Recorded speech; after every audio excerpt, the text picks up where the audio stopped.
Assalamualaikum warahmatullahi wabarakatuh. Saya Kamaria binti Samir daripada program PDPP Ambilan Jun 2021. Pada hari ini saya akan membentangkan refleksi pertengahan praktikal. Baiklah, mari kita lihat kepada senarai kandungan. Yang pertama, maklumat umum. Kedua, pengetahuan dan kemahiran sedia ada yang diaplikasikan. Ketiga, pengetahuan dan kemahiran baharu yang diperolehi. Keempat, ilmu binaan dan inovasi. Dan terakhir, isu dan cadangan. Untuk maklumat umum, nama Kamaria binti Samir daripada program PDPP Ambilan Jun 2021 bagi bidang Bahasa Melayu Sekolah Rendah. Tempat praktikum dijalankan ialah Sekolah Kebangsaan Bukit Garam Kinabatangan, pensyarah penyelia Puan Siti Khadijah binti Adenan. Manakala untuk guru pembimbing saya ialah Puan Selumi binti Paradoi. Seterusnya, pengetahuan dan kemahiran sedia ada yang diaplikasikan. Pertama sekali ialah teori pembelajaran, iaitu teori pelaziman operan Skinner 1904 hingga 1990, dan yang kedua ialah strategi pengajaran, iaitu strategi pemusatan murid. Teori pelaziman operan Skinner, menurut Skinner, peneguhan adalah perkara yang dilakukan untuk menggalakkan sesuatu perlakuan itu diulangi.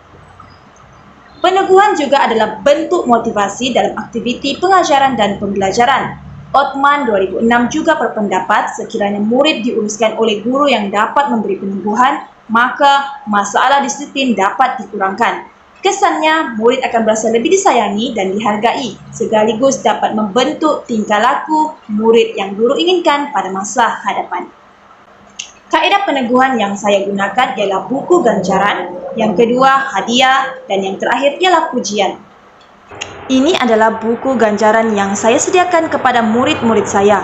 Pada pemerhatian saya, murid-murid menjadi lebih bersemangat, berkelakuan baik dan aktif di dalam kelas. Hal ini kerana murid-murid akan memperoleh pelekat yang mereka suka untuk dilekatkan ke dalam buku ganjaran sekiranya saya berpuas hati dengan tingkah laku mereka.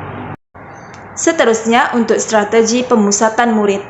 Guru sebagai fasilitator dan murid sebagai penggerak kepada aktiviti pembelajaran.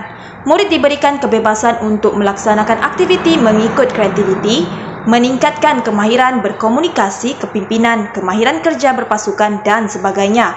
Murid juga berpeluang mengaplikasi, menganalisis, menilai dan mencipta pengetahuan. Antara kaedah strategi pemusatan murid yang saya gunakan ialah aktiviti PAK21.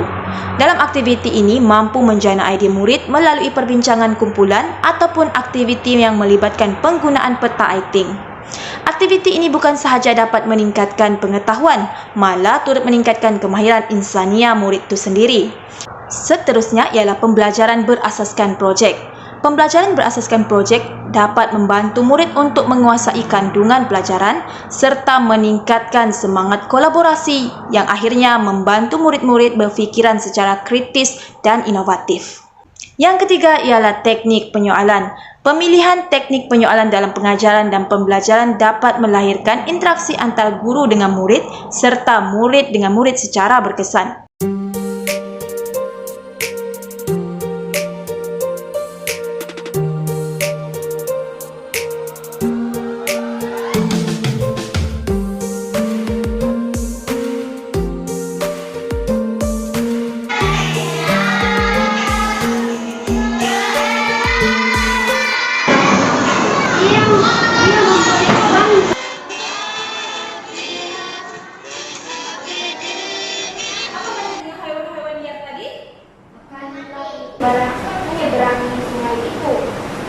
Seterusnya, pengetahuan dan kemahiran baharu yang diperolehi. Pertama sekali ialah kemahiran sosial, kedua pengurusan program ataupun aktiviti sekolah, ketiga pengintegrasian teknologi maklumat dan komunikasi.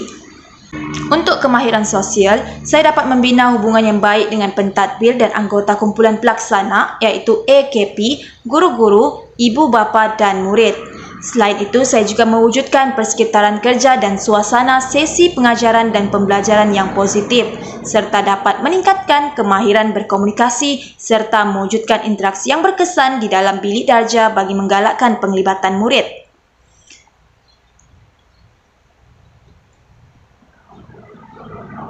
Seterusnya, untuk pengurusan program aktiviti sekolah, saya terlibat dalam pengurusan program nilam, pertandingan tokoh nilam peringkat daerah, kemudian program transisi tahun 1, program Jom Baca 10 minit, dan yang terakhir ialah pertandingan menulis certot iaitu cerita kontot.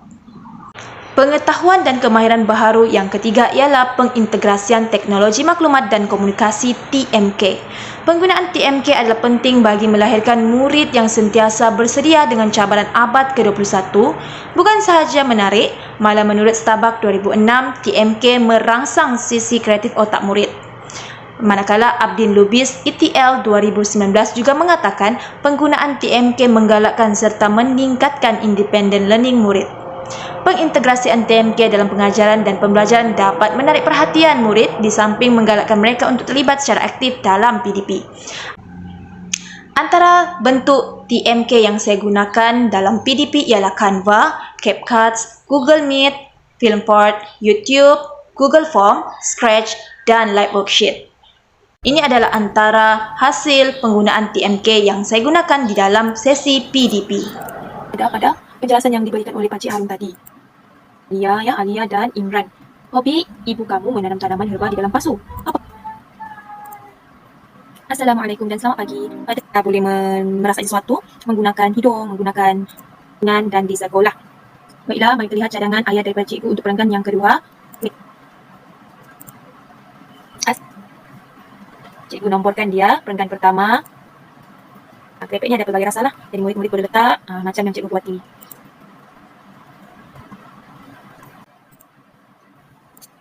Kotak. Jadi kita ada 3 kotak. Yang pertama, bagaimana cara jualan. Kemudian kita ada jenis ulam dan cara masakan. Dan yang terakhir, cara wang itu dibelanjakan. Murid-murid yang mungkin... Assalamualaikum. Bersihkan sungai ini selepas banjir. Kita menghulurkan sampah sarap kepada sang monyet di tebing sungai, kata sang kekurang.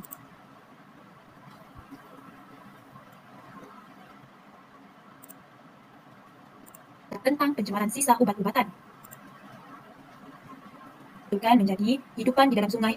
Seterusnya keempat adalah ilmu dan binaan inovasi. Guru yang profesional dalam proses PDP mampu mencipta iklim belajar yang baik dan kondusif. Salah satu caranya adalah dengan adanya inovasi pembelajaran menurut Kristiawan dan Rahmat 2018. Isu inovasi pertama ialah murid pemulihan sukar mengenal pasti kata nama am berdasarkan kategori manusia, benda, tempat dan haiwan. Bahan inovasi adalah menghasilkan gamifikasi untuk membantu murid mengenal pasti kata nama am mengikut kategori yang ditetapkan.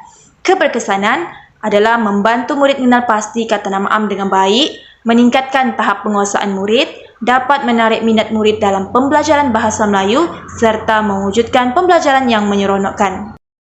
Cara bermain gamifikasi kata nama am. Murid mendengar arahan daripada bulus, guru. Murid perlu mengenal pasti kata nama am mengikut kategori sama ada manusia, benda, haiwan dan tempat. Murid dikehendaki memilih 2 hingga 3 kata nama am yang betul mengikut kategori. Murid perlu memperoleh markah penuh iaitu 10 markah. Setelah mendapat markah penuh, bulus mengucapkan tahniah kepada murid.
Yang terakhir ialah isu dan cadangan. Di sini saya meletakkan 2 isu. Yang pertama, murid menunjukkan perilaku yang pasif semasa sesi pengajaran dan pembelajaran berlangsung.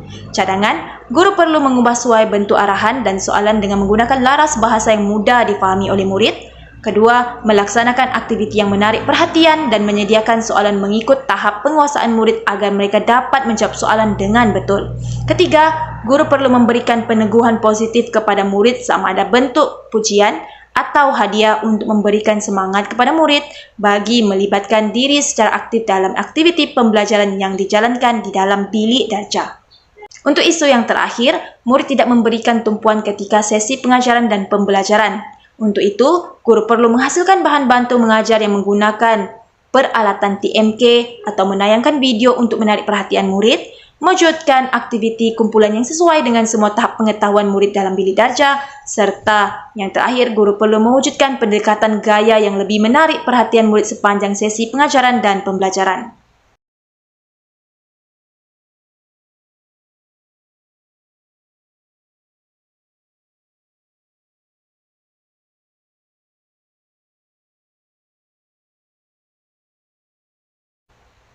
Untuk itu sahaja, terima kasih.